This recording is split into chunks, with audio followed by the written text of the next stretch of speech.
प्रतिष्ठिता मनो मे वाचि प्रतिष्ठितम्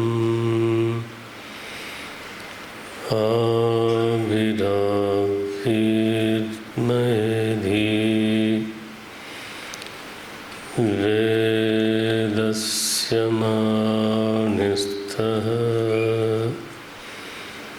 श्रुतं मे मा प्रहासीः अनेन धीतेन अहोरात्रान् सन्दधामि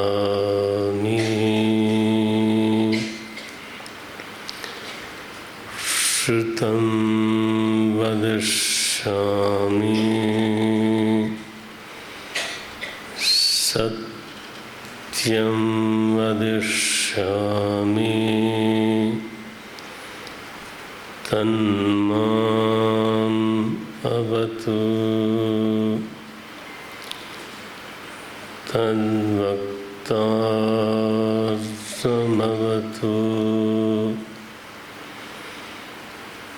अवतु माम्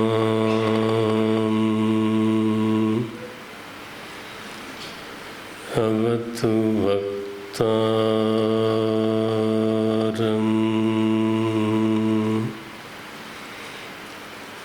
अवतु वक्तारम्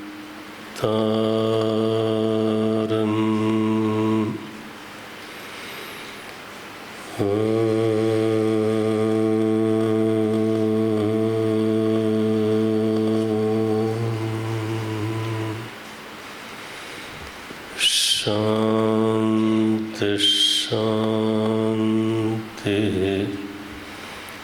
शांति।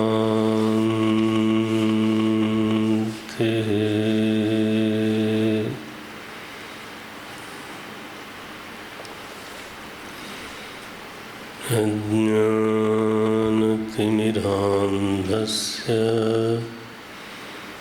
ज्ञानाञ्जनशलाकया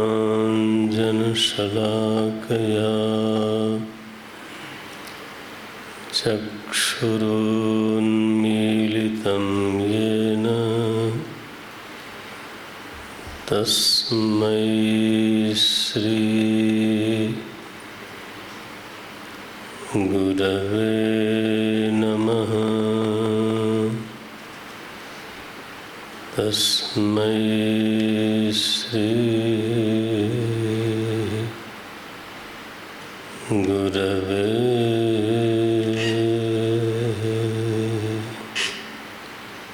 नमः।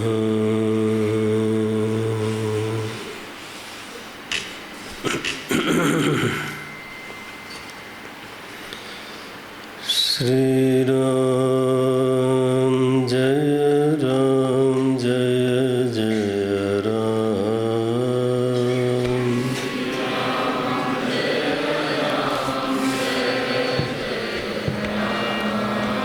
श्री राम जय राम जय जय राम।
राम जय जय राम।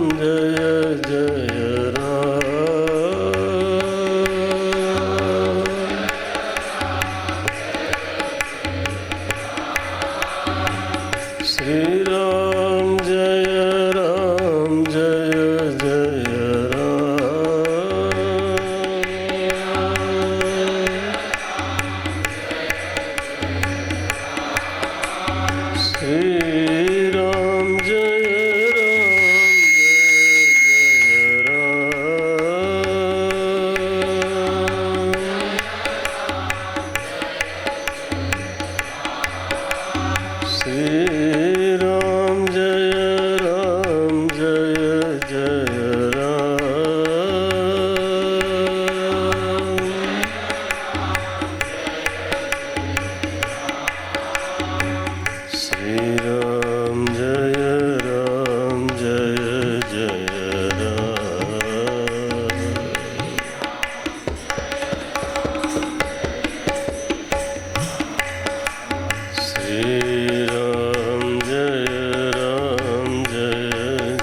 श्री राम जय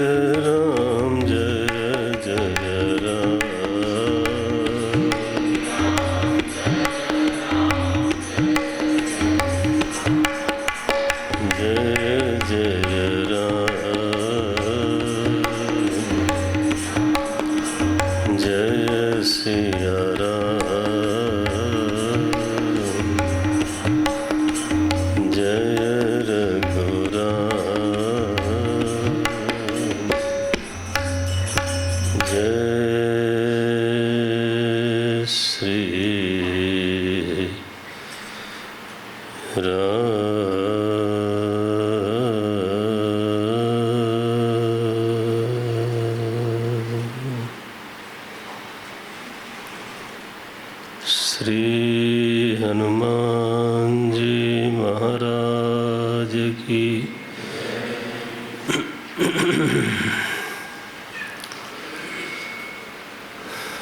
कल के प्रसंग में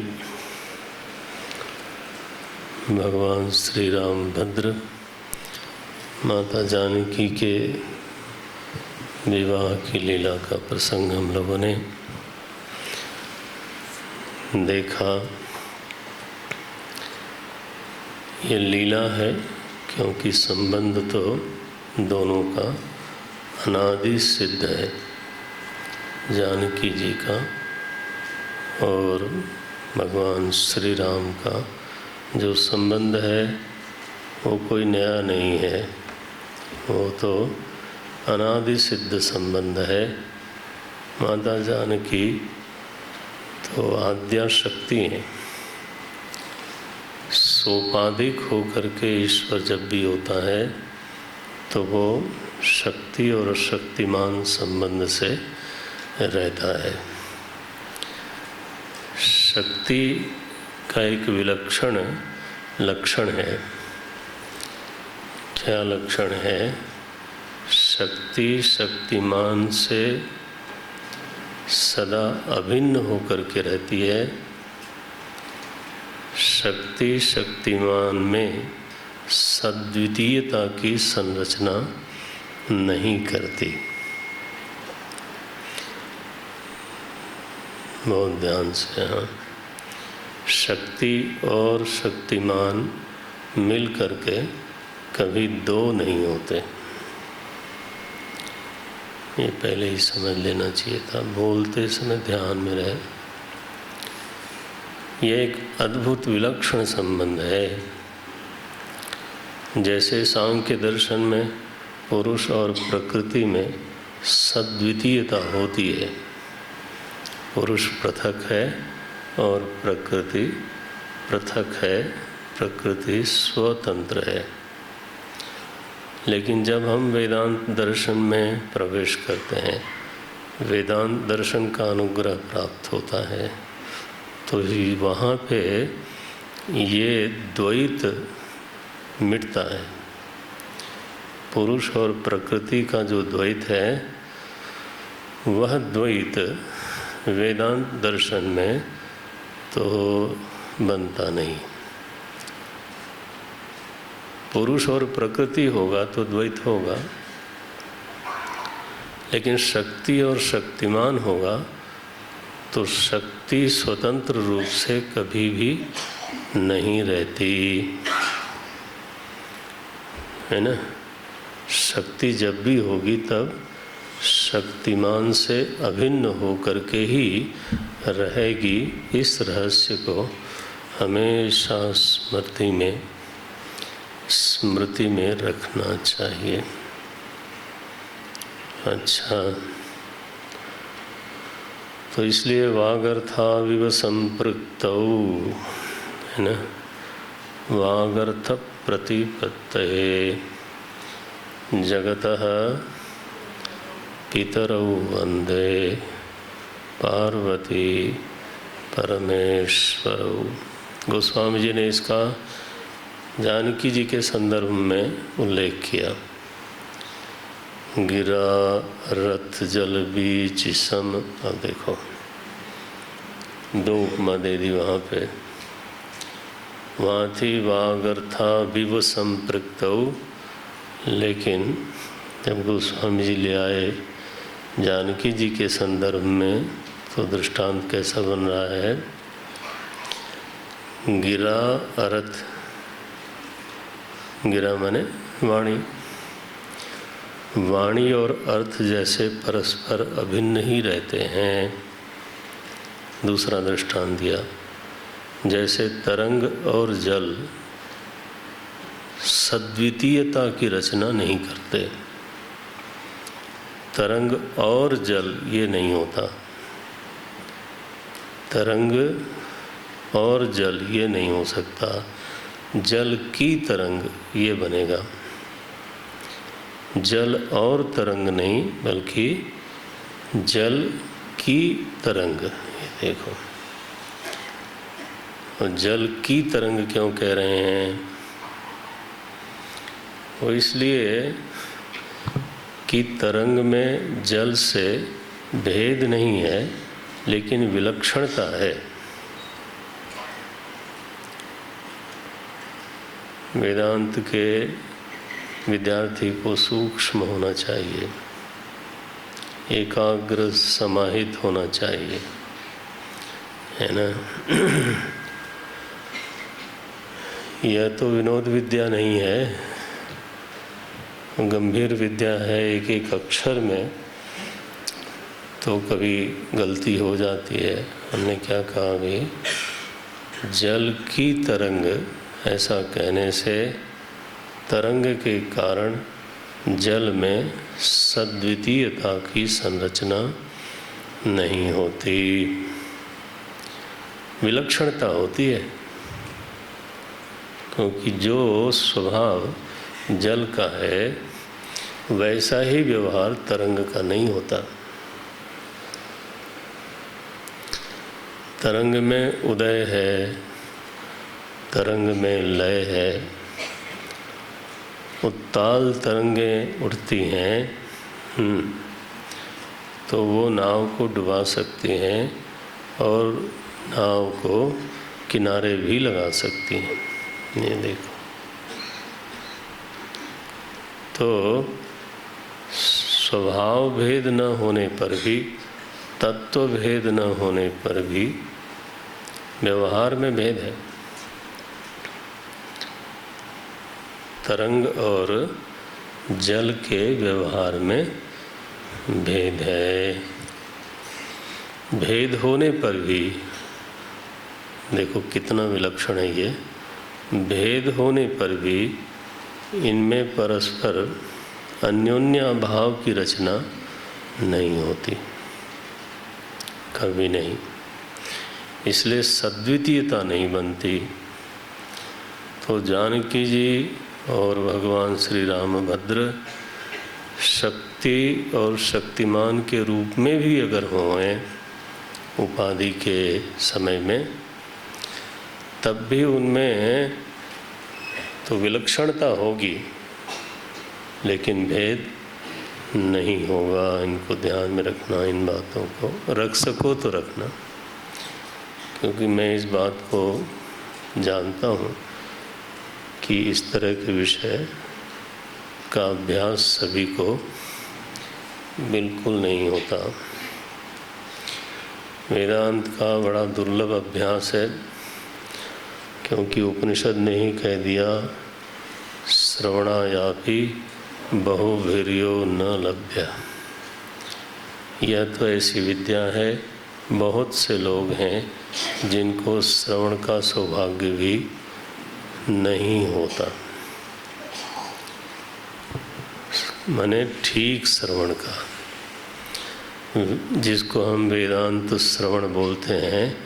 ऐसे श्रवण का सौभाग्य अधिकतर लोगों को नहीं मिलता। श्रवण वो है, वेदांत की परिभाषा कर रहा हूँ, श्रवण वो है जो अवगति पर्यवसानात्मक होता है। कैसे बोलेंगे? अब यही इसी शब्द को बोलना है मुझे। मैं आपको कोई छोटा मोटा ऐसा शब्द नहीं बोलूँगा जो विषय को ठीक से तो रखे नहीं। तो श्रवण क्या है? जो अवगति पर्यवसानात्मक हो, जिसका अवसान, जिसका पर्यवसान अवगति में हो। अवगति माने ज्ञान, अवगति माने ज्ञान, निश्चय। जो अवगति पर्यवसायी न हो उसको वेदांतों में असल में तो श्रवण ही नहीं कहते। ये ध्यान में रखना, उसको श्रवण नहीं बोलते हम लोग। कान से सुनने का नाम श्रवण नहीं है। तो श्रवणायापि बहुभिर्यो न लभ्यः। बहुत से लोग हैं जिनको श्रवण का संपर्क, श्रवण की सन्निधि नहीं मिलती। श्रवण तो बहुत बड़ी साधना है। दोनों संप्रदाय में, दोनों प्रस्थान में हम लोग बोलते हैं, भक्ति प्रस्थान में भी और ज्ञान प्रस्थान में भी। भक्ति प्रस्थान में श्रवण प्रथम साधना है। प्रथम भगति संतन कर संगा, ये ठीक है ना। भक्ति प्रस्थान यहाँ से शुरू ही होता है। अच्छा, और ज्ञान प्रस्थान अवगति पर्यवसायी हो श्रवण, तब श्रवण है, अन्यथा श्रवण नहीं है, ऐसे बोलते हैं। श्रवणायापि बहुभिर्यो न लभ्यः। श्रुत्वाप्येनं वेद न चैव कश्चित् सती माता बोलती हैं एनम श्रुत्वा अपि श्रुत्वाप्यनम वेद न चैव कश्चित। ज़्यादातर लोग ऐसे हैं जो सुनने के बाद भी उनको कुछ ज़्यादा समझ में आता नहीं है। ये स्रोत सिद्धांत है, ये प्रस्थान के सिद्धांत हैं। संप्रदाय से अगर कोई चलता हो तो ये ध्यान रखना, विषय ये था कि जो आद्या शक्ति है उसका शक्तिमान के साथ जो संबंध है वह नित्य है, अनादि सिद्ध है। और तो जो विवाह है वो क्या है? वो लीला है। क्या शब्द रखेंगे? लीला। लीला शब्द का अर्थ क्या है?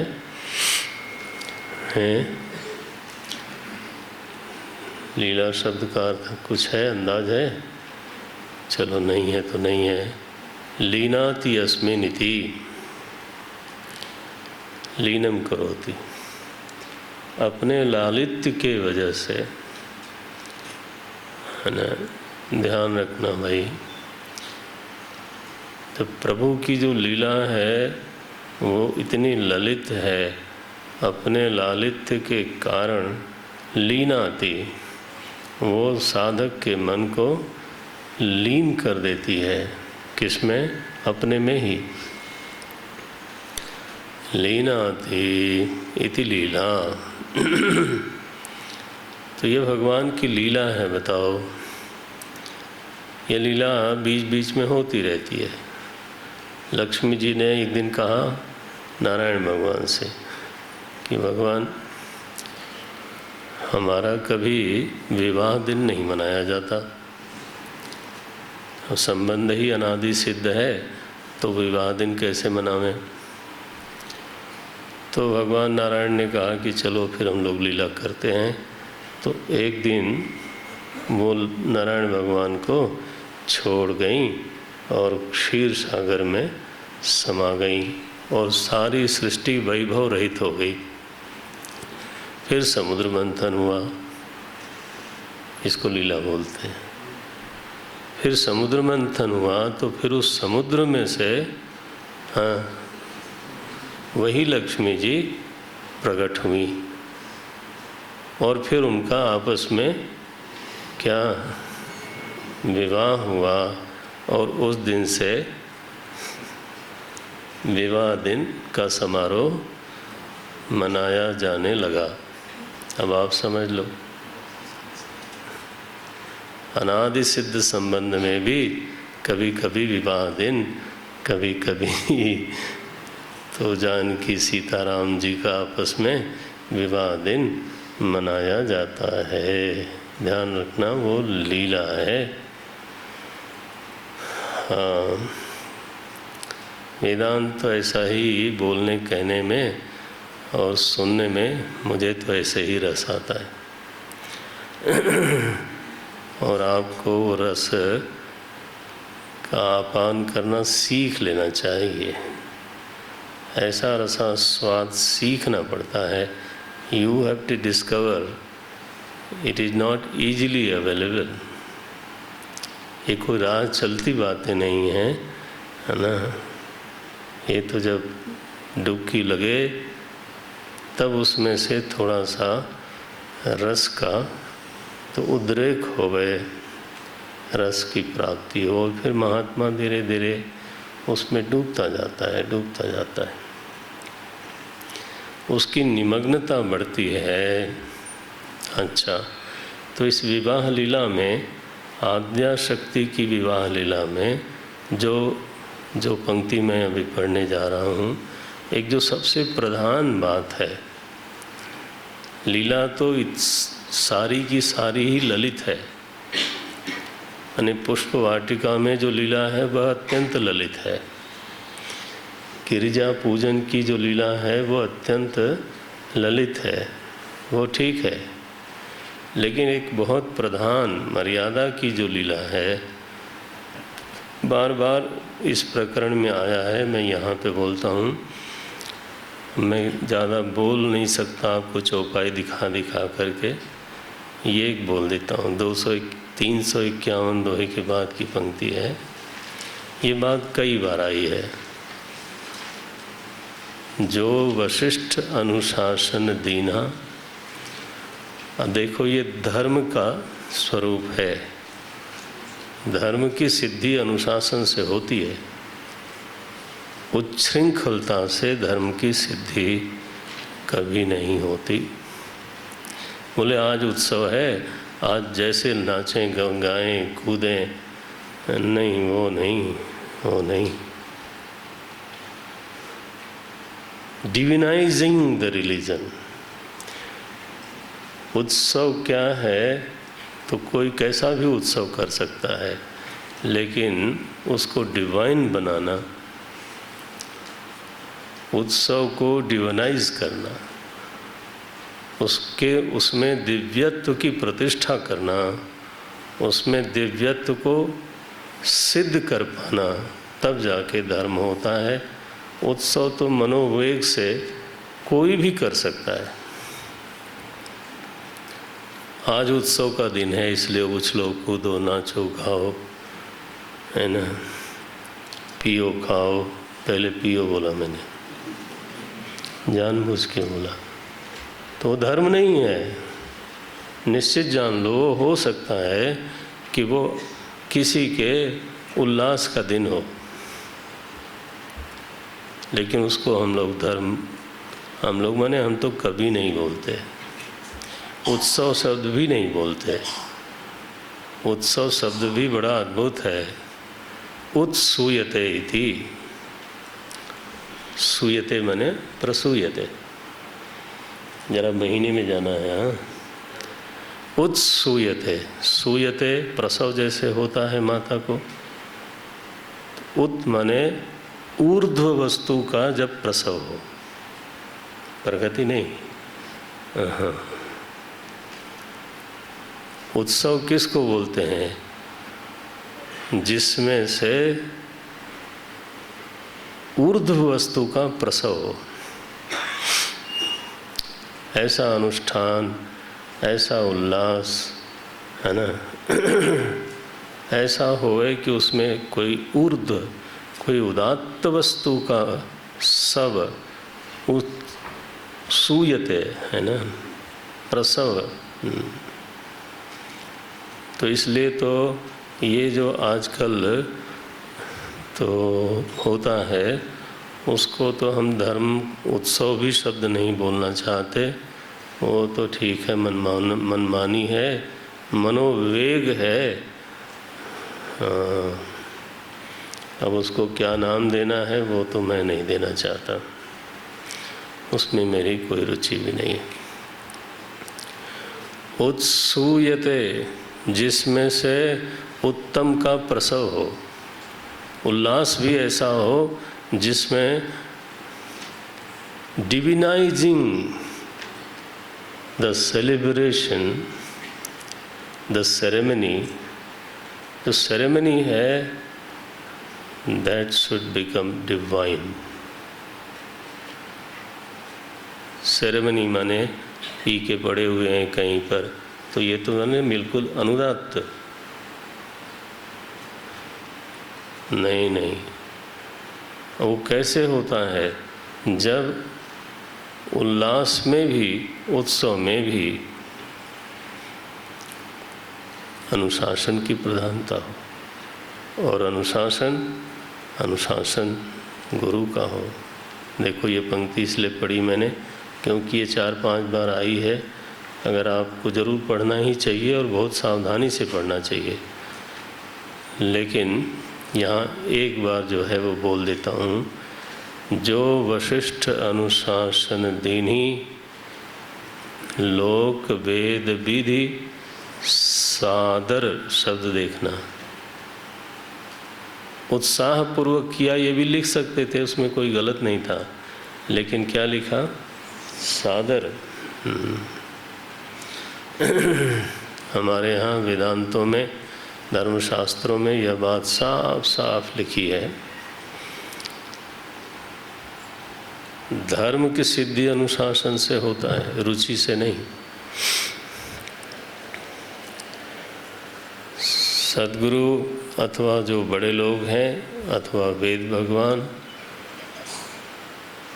जिस जैसा रहने के लिए हमको अधिकृत करते हैं तो वहाँ से धर्म होता है। क्या धर्म है?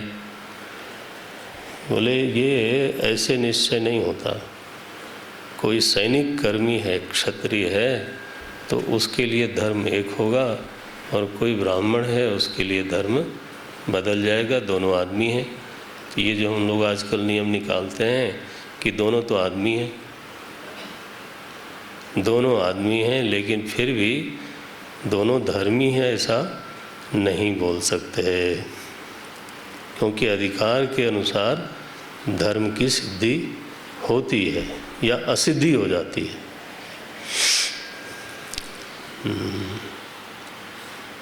इसलिए जिसका जो अधिकार है तदनुसार ही धर्म की सिद्धि धर्मशास्त्रों में मानी गई है। बड़ा अद्भुत है, किसी वस्तु में धर्म नहीं रहता, वस्तु में धर्म नहीं रहता, अधिकार में धर्म रहता है। माने ऐसा भी कोई धर्म हो सकता है तो जो वध करता हो लेकिन वो धार्मिक है, और ऐसा भी धर्म है जो लड़ाई के मैदान से हिंसा के भय से छोड़ के चला जाए, तो अब क्या बोलोगे? वो अधर्म हो गया, क्योंकि उसने अपने अधिकार के अनुसार आचरण नहीं किया। ये तो यहाँ तो ऐसे ही है। देखो, जो वशिष्ठ अनुशासन देने वाला निश्चित है, जो वशिष्ठ अनुशासन दीनी लोक वेद, ये शब्द बहुत अच्छी तरह से मानस में प्रयोग हुआ है। दो मर्यादाएं हैं धर्मशास्त्र में। गोस्वामी जी एक नहीं कई बार बोलते हैं। एक लोक रीति है और एक वेद नीति है। गोस्वामी जी हमेशा बोलते हैं कि इन दो तटों में नदी बहती है। लोक नीति भी करना चाहिए। मैंने अगर सीधे सीधे बोले तो जैसे विवाह आदि में तो कई बार गाली भी लोग देते हैं, गाली गाते हैं कह लो, तो वह भी धर्म है, क्योंकि वह लोक रीति है, उसको करना चाहिए। और फिर वेद, एक तरफ ब्राह्मण लोग मंत्रोच्चारण करते हैं और एक तरफ बैठ के कोई लोग गाली देते हैं। दोनों के बीच में धर्म रहता है। ये पद देखना, ये शब्द देख लेना। लोक वेद विधि, विधि दोनों चाहिए। लोक विधि भी चाहिए और वेद विधि भी चाहिए।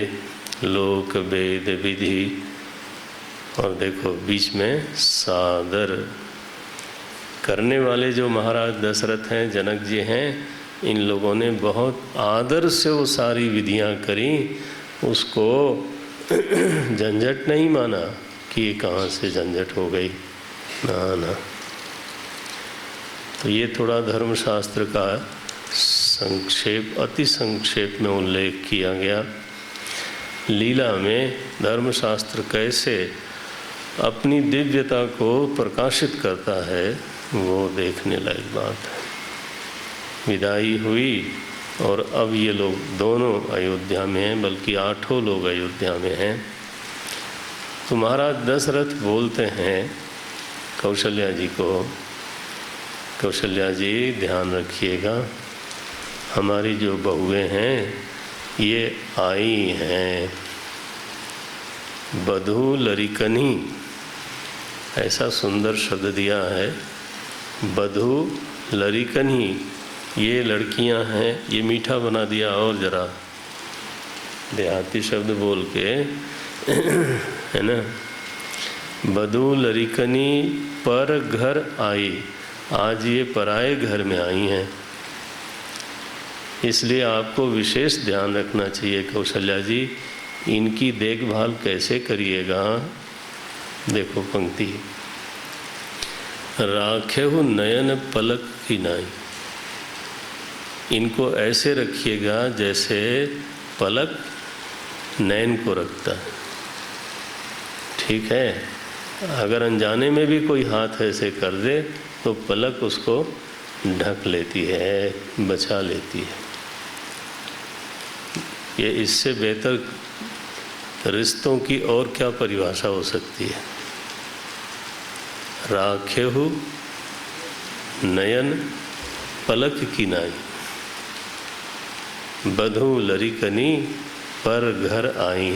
ध्यान रखिएगा कि ये आज पहली बार है ना पराए घर में आई हैं, इनका विशेष ध्यान आपको रखना चाहिए। अच्छा, रात्रि हो गई। कौशल्या जी महाराज राम जी को तो ऐसे गोद में लेकर के दुलार करते हुए बोलती हैं कि राम, मैंने सुना तुमने वहाँ जाके बहुत बड़े बड़े काम किए। मैंने बताओ, तुमने छू दिया तो वो अहिल्या जी तो का उद्धार हो गया।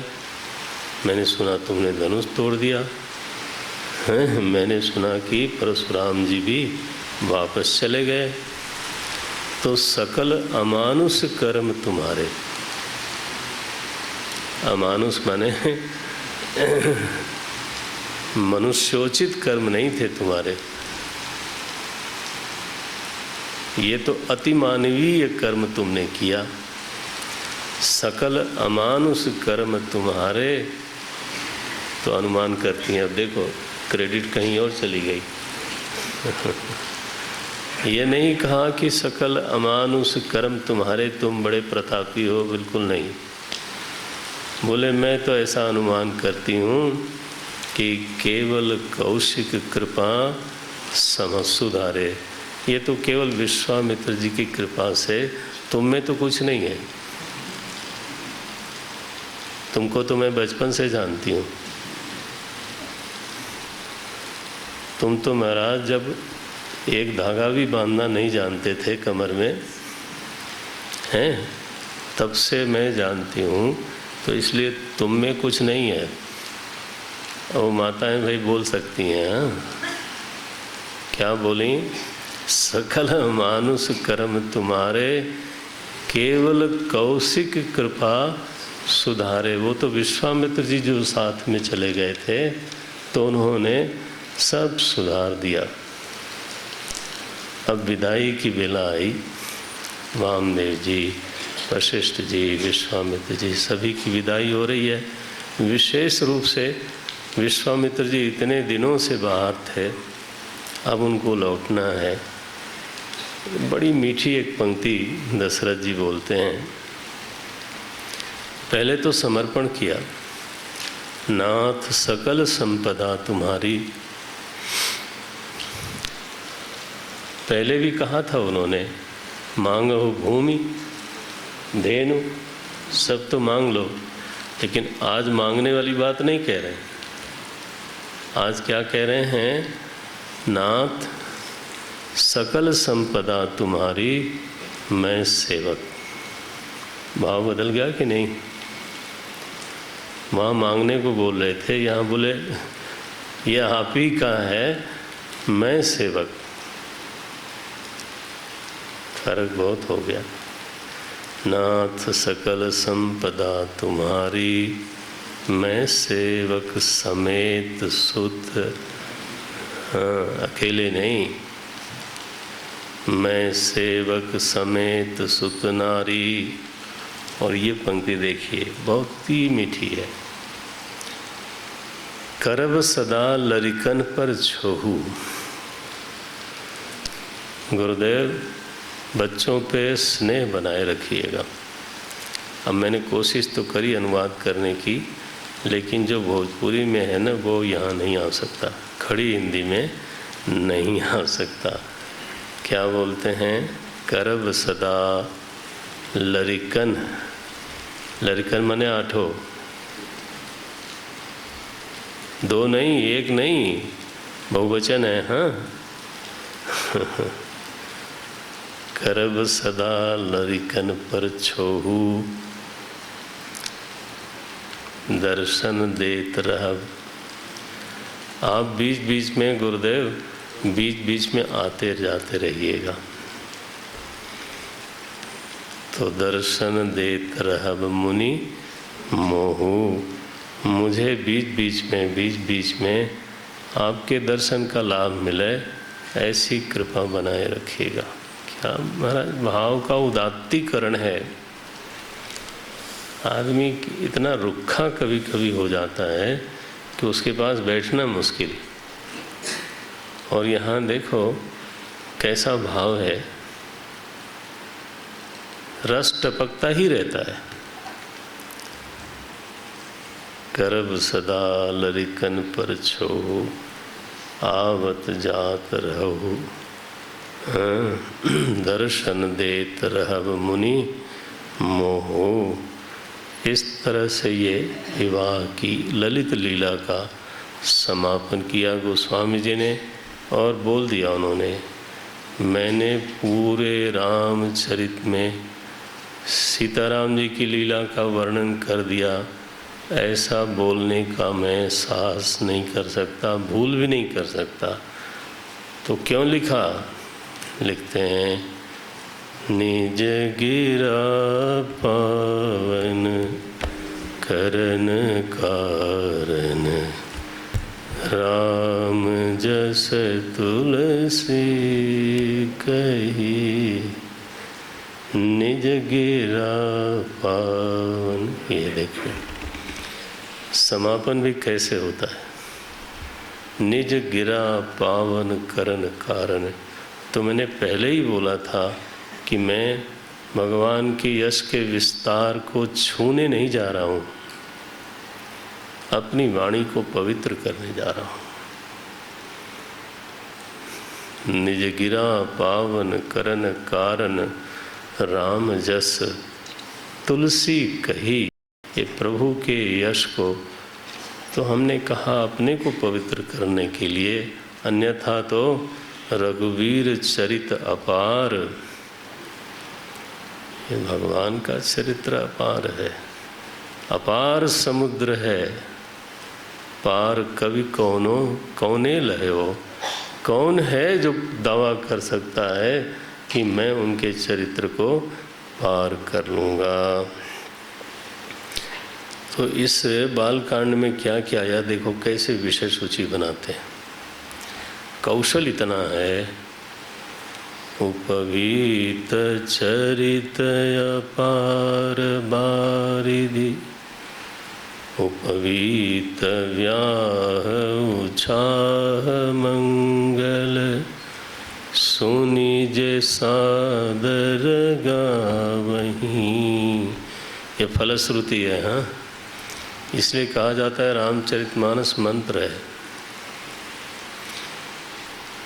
क्योंकि कविता की कोई फलश्रुति नहीं बोल सकता।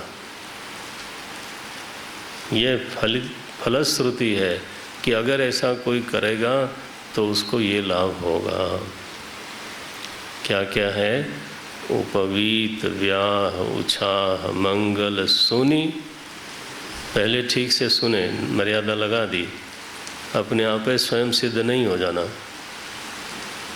क्या कह रहे हैं? सुनी, पहले ठीक से सुनना, सुनी, फिर जे सादर गावहीं, और फिर पूरे आदर के साथ जो गायन करता है उसको क्या मिलता है? वैदेही राम प्रसाद ते। अपने प्रसाद से नहीं, वैदेही राम प्रसाद ते, ते जन सर्वदा सुख। ये फलश्रुति आ गई। सीताराम जी की कृपा से, उनके अनुग्रह से, उनके प्रसाद से ऐसे लोग हमेशा अपने भीतर सुखी रहते हैं। इस प्रकार से ये विवाह की लीला का समापन किया है गोस्वामी जी ने। अब मंगलाचरण करते हैं अयोध्या कांड में। अद्भुत मंगलाचरण है, हमारे लिए तो अतिशय अतिशय प्रिय है। यस्यांके च विभाति भूधरसुता देवापगामस्तके भाले बालविदुर्गले च गरलं यस्योरसिव्यालरात् सोऽयं भूतिविभूषणः सुरवरः सर्वाधिपः सर्वदा सर्वगतः शिवः शशिनिभः श्रीशंकरः पातु माम्। प्रसन्नतां या न गताभिषेकतस्तथा न मम्ले वनवासदुःखतः मुखाम्बुजश्रीरघुनन्दनस्य मे तनोतु सा मञ्जुलमङ्गलप्रदा। नीलाम्बुजश्यामलकोमलाङ्गं सीतासमारोपितवामभागम् पाणौ महाशायकचारुचापं नमामि रामं रघुवंशनाथम्। श्रीगुरुचरणसरोजरज निजमनुमुकुरसुधारि वरनौ रघुवरविमलयश जोदायक फलचारि। मंगलाचरण में बालकांड के बाद तो अयोध्या कांड में सबसे पहले मंगलाचरण करते हैं भगवान शंकर के लीला के वर्णन से। मैं एक दो पंक्ति ही बोलता हूँ। यस्य अंके च भूधर सुता विभाति, तो पार्वती अम्बा उनकी गोद में ही रहती हैं। यस्य अंके च, यस्यांके च विभाति, भाति नहीं विभाति। हाँ, आस्वाद तो देखो।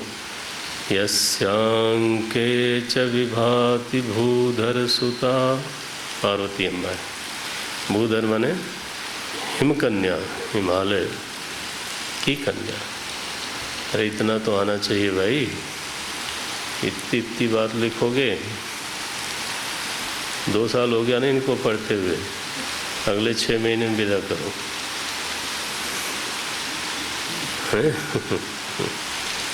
यस्यांके च विभाति भूधर सुता देवापगामस्तके, और शिखर में गंगा जी झर झर बहती रहती है। दोनों देवापगामस्तके भाले बाल विदु गले च गरलम। यस्य उरसी, उरसी माने गले कंठे।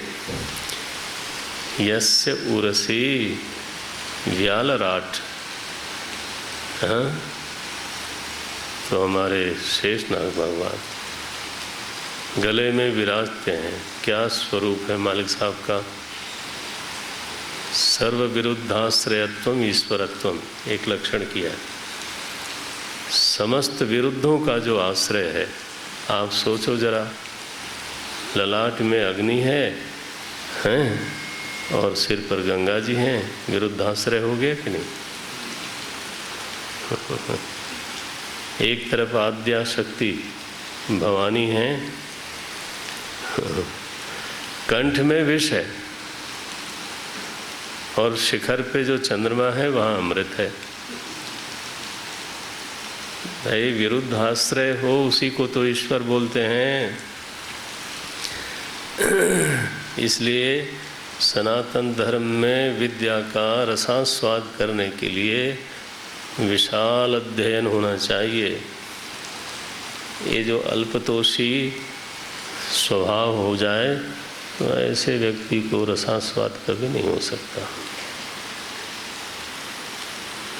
देखते हैं समस्त विरुद्ध इकट्ठे हो गए।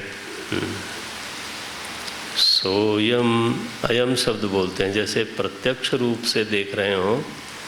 सोयम भूति विभूषण सुरवर सर्वाभिप सर्वदा सर्व सर्वगत शिव शशि निभः। कैसी आभा है? शशि निभः श्री शंकर पातु माम्। अब याद आ गई तो श्री अखिलेश्वर पातु माम्, ठीक है।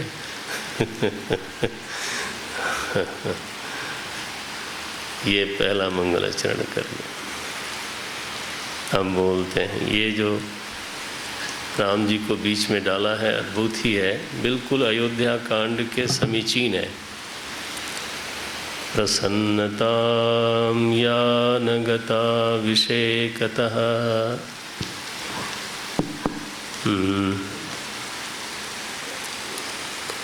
ऐसे नहीं बैठना, तुम्हारे लिए बोल रहा हूँ। कहाँ दिमाग है?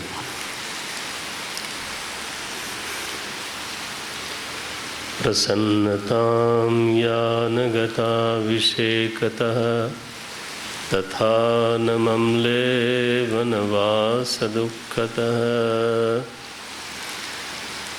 भगवान श्री राम का जो मुखारविंद है नित्य रमणीय। मुखाम्बुज श्री रघुनंदनस्य में उनकी जो मुखश्री है उसकी आभा निरंतर वैसी की वैसी बनी रहती है।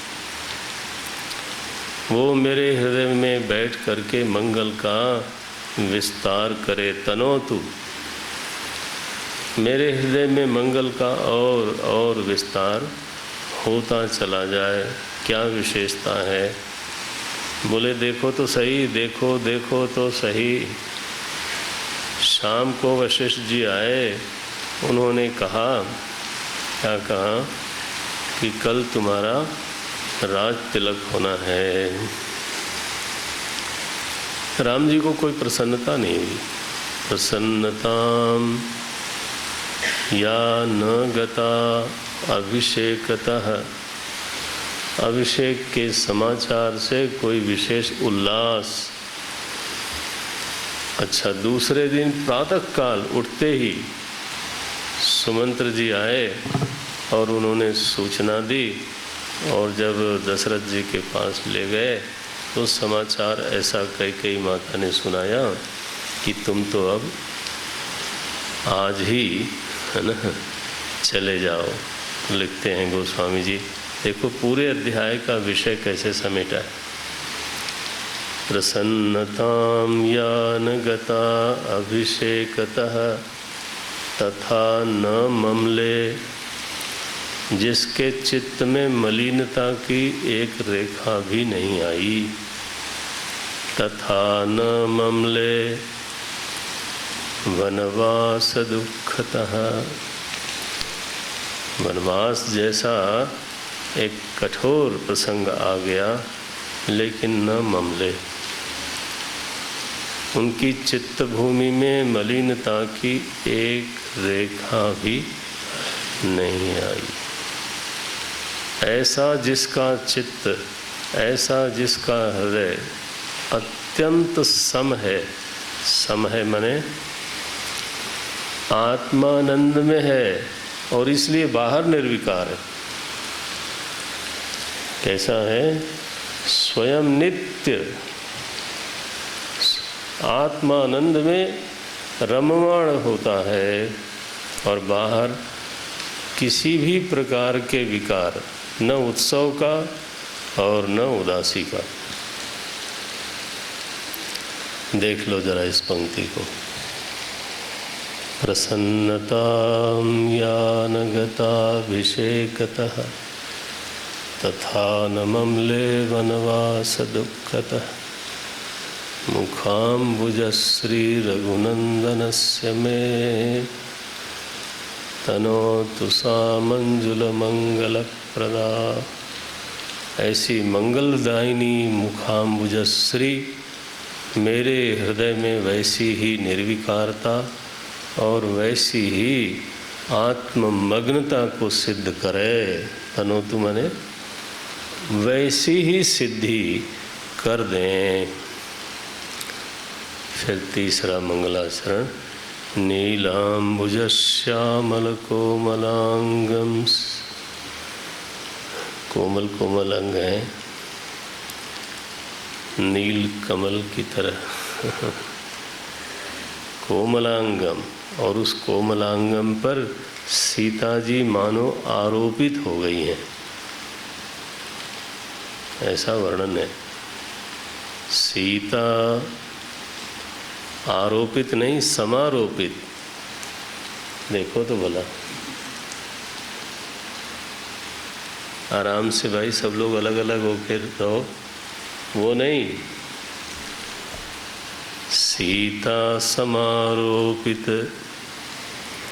वाम भागम पाणौ महाशायक चारुचापम नमामि रामं नमामि रामं नमामि रामं रघुवंशनाथम।